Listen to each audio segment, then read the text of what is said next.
So good evening everyone. So আজি আমি discuss কৰিম আপকামিং ভেকেঞ্চিজ আহিবলগীয়া গভৰ্ণমেণ্ট জবছৰ ভেকেঞ্চি কেতিয়া আহিব, কেতিয়া এক্সামছবিলাকত যেনেকৈ আমাৰ DHSৰ এপ্লাই হৈ গৈছিলে, তাৰপিছত আছাম পুলিচৰ SIৰ যোনটো হৈ গৈছিলে আপোনাৰ নটিফিকেশ্যন ফৰ্ম ফিল আপ হৈ গৈছিলে, তাৰপিছত আৰু আপোনাৰ ফৰেষ্ট ৰেঞ্জাৰৰ ভেকেঞ্চিজ ওলাইছিলে। অ'কে, চ' সেইবিলাক গোটেইখিনি ফৰ্ম ফিল আপ হৈছে। এক্সাম কেতিয়া হ'ব, ADREৰ যোনটো আহিবলগীয়া আমাৰ চিফ মিনিষ্টাৰ ছাৰে ইলেকশ্যনৰ আগতে কৈছিলে যে ভেকেঞ্চি আহি আছে ADREৰ কাৰণে, কিন্তু তাত নটিফিকেশ্যন অহা নাছিলে। আমি সেইটো ৰিলেটেড কথা পাতিম। তাৰ ৰিলেটেড আমি পেটাৰ্ণ চেঞ্জ কথা পাতিম, যেনেকৈ প্ৰিলিমছ মেইনছ এনেকৈ কথা কৈছিলে, যেনেকৈ ADRE 2.0 হোৱাৰ আগত। চ' আমি সেইখিনিও ডিছকাছ কৰিম। Assam police vacancy, SBI, IBPS and RRB। SBIত কোনটো ভেকেঞ্চি থাকে, PO থাকে আৰু ক্লাৰ্কৰ থাকে ন। চ' ইয়াতো চবতে PO থাকে, ক্লাৰ্ক থাকে। PO মানে প্ৰবেশ্যনাৰী অফিচাৰ আৰু ক্লাৰ্ক থাকে, যোনটো আমি যেতিয়া বেংকত যাওঁ তেতিয়া আমাৰ যোনটো KYC কৰি দিয়ে, নাম চেঞ্জ কৰি দিয়ে, তেনেকুৱা ধৰণৰ ভেকেঞ্চি ভালেমান আহে SBI, IBPS আৰু RRBত। অ'কে, চ' ইয়াতে ধৰিব পাৰে যিহেতু এইবাৰ বেংকিঙৰ ছেক্টৰত ভেকেঞ্চিজ বেছিকৈ অহাৰ চান্সেছ অলপ বেছি আছে, কাৰণ চবে মানে নিউজত বহুত আছে। এটা নিজে মানে চেয়াৰমেনবিলাকে নিজে ডিক্লেয়াৰ কৰিছে যে এইবাৰ ভেকেঞ্চি আমি বেছিকৈ ৰিক্ৰুট কৰিম, আৰু লগতে SBIৰ লগতে 4000টামান আপোনাৰ এই ক্লাৰ্ক প্ৰবেশ্যনাৰী অফিচাৰটো আহিবই, ক্লাৰ্কৰ আহিব, লগতে আৰু 4000 কেণ্ডিডেটছ ফৰ লোন ৰিকভাৰী কিবা তেনেকুৱা ধৰণৰ কেণ্ডিডেটছ হায়াৰ কৰিব, যোনে মানে বেংকত নাথাকে কিন্তু বাহিৰে কাম হয়। যেনেকৈ মানুহবিলাকে যেতিয়া লোন লৈ চাগে সেইবিলাক লোনবিলাক ৰিকভাৰ কৰিবৰ কাৰণে ফিল্ড ডিউটিৰ কাৰণে 4,000জন কেণ্ডিডেটছবিলাকক লোৱা হ'ব। সেইটো মানে SBI আণ্ডাৰতে আহিব সেইখিনি। অ'কে, চ' গোটেইখিনি আমি ডিটেইলছ ডিছকাছ কৰিম। চবতকৈ ইম্পৰ্টেণ্টটো হ'ল আমাৰ চবতকৈ ইম্পৰ্টেণ্টটো হ'ল আমাৰ ADRE ভেকেঞ্চি পেটাৰ্ণ চেঞ্জ মানে কি। চাপ'জ যেতিয়া আপোনালোকে আমাৰ ADRE 2.0 হৈছিলে, তেতিয়া আমাৰ চিফ মিনিষ্টাৰ হেমন্ত বিশ্ব শৰ্মাই নিজে লাইভ আহি কৈছিলে যে আমাৰ ADRE 2.0টো কেনেকৈ হ'ব, প্ৰিলিমছত হ'ব, মানে ষ্টেজ 1 হ'ব, ষ্টেজ 2, তাৰপিছত আপোনাৰ ইণ্টাৰভিউ হয়, তাৰপিছত আপোনালোকৰ ফাইনেল মেৰিট আহিব। পিছত হঠাৎ এই গোটেইখিনি চেঞ্জ হোৱাৰ কাৰণে বহুতে ষ্টুডেণ্টছবিলাকে ক'লে যে নাই, আমাক আগৰ পেটাৰ্ণটোৱে লাগে, আপুনি এতিয়া পটককৈ কৈ দিছে, আমিতো এতিয়া MCQ বেছ পঢ়িছিলোঁ, এতিয়া আপুনি পটককৈ কৈ দিছে ষ্টেটমেণ্ট বেছ হ'ব, ষ্টেজ 1, ষ্টেজ 2 হ'ব। চ' চবেই মানে একদম লাইক মানে ভয় খাই মানে বাৰ বাৰ কমেণ্ট কৰিলে, CM ছাৰক কিছুমান লেটাৰ লিখিলে, টিচাৰবিলাকে ৰিকুৱেষ্ট কৰিলে। তাৰপিছত যোনটো আগৰ পেটাৰ্ণ আছিলে সেই পেটাৰ্ণত এক্সাম হ'ল, কিন্তু এইবাৰ হোৱা মানে ষ্টেজ 1, ষ্টেজ 2 আৰু ইণ্টাৰভিউ ষ্টেজত হোৱাৰ চান্সেছ বহুত বেছি আছে। আপোনালোকক মই এটা ক্লিপ এৰেষ্ট কৰি আছোঁ, এই ক্লিপটো চাই লওক। ADRE 2.0 হোৱাৰ আগত এই ক্লিপটো আছিলে। আশা কৰোঁ আপোনালোকে সেই ক্লিপটো চালে, আপোনালোকে বস্তুখিনি বুজি পালে। চ' এইবাৰ হৈ যোৱাৰ চান্সেছ আছে, নহ'ব পাৰে। অ'কে, নহ'ব পাৰে, কিন্তু যদি হৈ যায় তেতিয়া কি কৰিব? MCQ পঢ়ি থাকিলে ষ্টেজ 1, ষ্টেজ যদি আপোনালোকৰ ষ্টেটমেণ্ট বেছ কুৱেশ্যন আহি যায় তেতিয়া।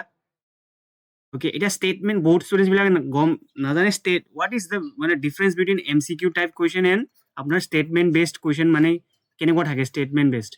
অ'কে, চাব এতিয়া আমাক কৈ দিছে ইয়াতে এটা এক্সাম্পল দিছোঁ, আপোনালোকে চাই ল'ব। অ'কে, আপোনালোকে লাষ্টলৈকে চাব, আপোনালোকৰ A to Z every details, every upcoming vacancy related আমি কথা পাতিম। ইয়াতে ছাপ'জ ৰাজ্যসভাৰ এটা কুৱেশ্যন আছে, which of the following is not true about the composition of Rajya Sabha. So' এইটো হয় আপোনালোকৰ statement based question. For example, আগত আমাৰ কেনেকুৱা আছিলে MCQ পেটাৰ্ণত কেনেকুৱা আছে, ছাপ'জ এটা কুৱেশ্যন সুধি দিব যে এতিয়া বৰ্তমান ৰাজ্যসভাৰ ষ্ট্ৰেংথ কিমান হয়, 245। অ'কে, টোটেল ষ্ট্ৰেংথ হয় 250, কিন্তু এতিয়া বৰ্তমান অকল 245 জন আছে। ত' এই 245 জনত ইউনিয়ন টেৰিটৰিজৰ পৰা কেইজন MP আছে, ইয়াৰ কেইজন MP চিলেকশ্যন হৈ এতিয়া বৰ্তমানৰ ষ্ট্ৰেংথত সিহঁতে ইনক্লুড হৈ আছে। আনচাৰ কিমান হ'ব, মানে এইটো ইনকাৰেক্ট হয়, আনচাৰটো হয় আমাৰ 4 মেম্বাৰ্ছ। অ'কে, 4 মেম্বাৰ্ছ কাম ফ্ৰম ইউনিয়ন টেৰিটৰি। তো এক্সামত দি দিব যে কেইজন কেণ্ডিডেটছ ইউনিয়ন টেৰিটৰি হয়, তেতিয়া তাৰ অপশ্যনত দি দিব আপোনাৰ 3 দি দিব, 4 দিব, 5 দিব, 6। চ' এইটো আপুনি যোনটো শুদ্ধ হয় এইটো টিক কৰি দিলে হ'ল। তেনেকৈ অকল মানে 3, 4, 5, 6 এনেকৈ নাম্বাৰ লিখা আছে, কিন্তু ষ্টেটমেণ্ট বেছড কুৱেশ্যন মানে এনেকুৱা ধৰণৰ ডাঙৰ দীঘল ষ্টেটমেণ্ট দিয়া থাকিব। চ' এইবিলাক বস্তু আমি কি কৰিব লাগিব, আমি ষ্টেটমেণ্টটো নিজে আমি ইণ্ডিকেট কৰি মানে কেঞ্চেল আউট কৰিব লাগিব, তাৰপিছত আমি মানে আনচাৰটো ক'ব লাগিব। চ' এনেকুৱা ধৰণৰ ষ্টেটমেণ্ট আহি যাব পাৰে। মানে APSC এতিয়া ভাবিব চবে APSC নিচিনা, কিন্তু APSCতকৈ লেভেলটো শ্লাইটলি ল' হ'ব। অ'কে, ইমান টান নাহে, ইমান টাফ ৰিলেটেড নাহে, কিন্তু শ্লাইটলি ইজি আহিব। কিন্তু মানে আপোনালোকে ধৰি থওক এনেকুৱা ধৰণৰ পেটাৰ্ণ আপোনালোকে প্ৰেক্টিচ কৰি থাকিব। এতিয়া চাব, এতিয়া আপোনালোকে ভাবি আছে মই কিয় এনেকৈ প্ৰেক্টিচ কৰিম, এনেকৈ নটিফিকেশ্যনটো অহা নাই। নটিফিকেশ্যন নাহিলেও যদি এনেকুৱা ধৰণৰ আপোনালোকে কুৱেশ্যন প্ৰেক্টিচ কৰে, তেতিয়া আপোনালোকৰ কি হ'ব, নলেজ বাঢ়ি থাকিব। এক্সাম নটিফিকেশ্যন অহা নাই, আপোনালোকে যদি ইয়াতে আপোনাৰ অকল ষ্টেটমেণ্ট ডিটো ভুল আছিলে, চ' ইয়াতে ষ্টেটমেণ্ট 10ৰ জেগাত হ'ব লাগিছিলে 4। অ'কে, চ' এইটো আপোনাৰ শুদ্ধ হৈ গ'ল। কিন্তু ইয়াৰ পৰা আপুনি গম পাবলৈ যে the maximum 12 members can be nominated by president. এইটো ডাটা আপোনালোকে গম পালে। Maximum 228 are represented from the states and union territories, এইটো আপোনালোকে গম পালে। মেক্সিমাম ষ্ট্ৰেন্থ অফ ৰাজ্যসভা কিমান হয়, 250 হয়, এতিয়া প্ৰেজেণ্ট কিমান আছে 245। এইখিনি বস্তু আপোনালোকে গম পালে। মানে এটা আপোনাৰ এটা কুৱেশ্যন কৰিব যাওঁতে আপোনালোকৰ একেবাৰে 5টা 6টা টপিক্স, 5টা 6টা আনচাৰ্ছ আপোনালোকে এটা টপিক ৰিলেটেড বস্তুখিনি পঢ়া শুনা হৈ যায়। ত' আপোনালোকে এইটো এপ্ৰ'চত এতিয়া আপোনালোকে প্ৰেক্টিচটো কৰিব। অ'কে, চ' এনেকুৱা ধৰণৰ যদি আপোনালোকৰ নোটছ লাগে, আগতে আমাৰ নোটছটোত গোটেইখিনি অনলি 99 ৰুপিছত আপোনালোকে 1 2 3 4 5 6 7 8 9 10টা, তো 10টা আপোনালোকে PDF পাব। অ'কে, ইয়াতে 10,000টা জিকে কুৱেশ্যন থাকিব। 10,000 1000 2000 3000 নহয়, 10,000 MCQs আছিলে। Assam English people, English grammar, essay, geography, GK tips and tricks, Indian history, Indian polity, মেথছৰ PYQ PDF, okay, MCQ PDF, ৰিজনিঙৰ PDF, hand written, GK previous question paper, গোটেইখিনি ইনক্লুডেড থাকিব মাত্ৰ 99 ৰুপিছত। ইমান এফৰ্ডেবল প্ৰাইচত আপোনালোকে ক'তো নাপায়। অ'কে, চ' বাদ বাকী সেইটো হ'ল আমাৰ ADRE। অ'কে, এণ্ড নেক্সট হ'ল আমাৰ Assam police related to notification আহিব। এতিয়া ইলেকশ্যন প্ৰচেছটো শেষ হৈছে, কাৰণ প্ৰচেছ মানুহবিলাক চব বিজি হৈ আছিলে ইলেকশ্যনৰ। এতিয়া আমাৰ চিফ মিনিষ্টাৰে ল'ব, তাৰপিছত গোটেইখিনি আগৰ ফাংচনিংবিলাক, ভেকেঞ্চিবিলাক, আপোনাৰ ৰিক্ৰুটমেণ্ট প্ৰচেছ ষ্টাৰ্ট হৈ যাব। চ' আপোনালোকে প্ৰিপেৰেশ্যনটো ষ্টাৰ্ট দি দিয়ক। লগতে SBI, অ'কে, বেংকিং ছেক্টৰটো আমাৰ অসমৰ মানুহবিলাকে মানে মেক্সিমামবিলাকে মানে এৱেৰ নহয়, আৰু ইয়াতে ফৰ্ম ফিল আপ ফিজবিলাক শ্লাইটলি বেছি, আৰু এজ কম্পেয়াৰ্ড টু যদি আমি মেথছ চেথছ চাওঁ, চব মিল খায়। অ'কে, খালি ইয়াতে SBIত কি হয়, DI ছেকশ্যনটো আহি যায়, আৰু টাইম বাউণ্ড এক্সাম হয়। মানে ছাপ'জ আমাৰ একেলগে দি দিলে, ৰিজনিঙত 20টা কুৱেশ্যন, জিকেত 20টা কুৱেশ্যন এনেকৈ দি দিয়ে, আৰু তাতে আমাৰ 1.5 ঘণ্টা দি দিয়ে। কিন্তু ইয়াতে কি হয়, ফিক্স টাইম থাকে, মানে 20 মিনিট 25 মিনিট। সেই টাইমত মানে আমি এটা টপিক আমি শেষ কৰিব লাগিব, তাৰপিছত নেক্সট টপিকত স্কিপ কৰিব লাগে, তেনেকুৱা ধৰণৰ বস্তু আছে। ত' যদি আপোনালোকক SBI আমি ধৰিব পাৰোঁ, এৰাউণ্ড 1000 to 1500 ভেকেঞ্চিজ আহিবই। অ'কে, গোটেইখিনি SBI, IBPS, RRB, এনেতো কিউমুলেটিভ গোটেইখিনি 10,000 12,000 এনেকৈ ভেকেঞ্চিজ ৰিলিজ হয়, কিন্তু চবৰ ষ্টেটৰ কাৰণে বেলেগ বেলেগকৈ ওলায়। অসমৰ আমি অভাৰঅল যদি চাব যাওঁ, 1000 to আমি 1500 ভেকেঞ্চি এক্সপেক্ট কৰিব পাৰোঁ অসমৰ কাৰণে। এইটো বহুত ভাল নাম্বাৰ এটা। অ'কে, আছাম পুলিচ আহিলে DSSত ভেকেঞ্চি আহিব, লগতে টিচাৰ্ছৰ ভেকেঞ্চি আহিব। আছাম পুলিচৰ SIত ভেকেঞ্চি কম আছিলে, কিন্তু হ'লেও আহিছে, এটলিষ্ট আপোনালোকে এপ্লাই কৰিব পাৰিব। এতিয়া লগতে ADRE ভেকেঞ্চি ভালেমান আহিব। অ'কে, এৰাউণ্ড 3000 4000, মানে নাম্বাৰটো ডাঙৰ হ'ব ADRE মুঠতে। কম ভেকেঞ্চিৰ কাৰণে নাহে ADRE। অ'কে, আপোনালোকে নিজৰ প্ৰিপেৰেশ্যনটো যেনেকৈ ক'লোঁ, ষ্টেজ 1 ষ্টেজ 2 তেনেকৈ ধৰণে আপোনালোকে প্ৰিপেৰেশ্যন কৰক। পাৰিলে আপোনালোকে ডাইৰেক্ট গুগলত গৈ মাৰিলে হ'ল যে এনেকুৱা ধৰণৰ কুৱেশ্যন লাগে, মানে এনেকৈ ৰাজ্যসভা বুলি মাৰিলে, ৰাজ্যসভা MCQ বুলি মাৰিলে, এনেকুৱা ধৰণৰ অহাবিলাক আপোনালোকে প্ৰেক্টিচ কৰিব চেষ্টা কৰিব। MCQ বিলাক টেষ্টবিলাক দি থাকিব।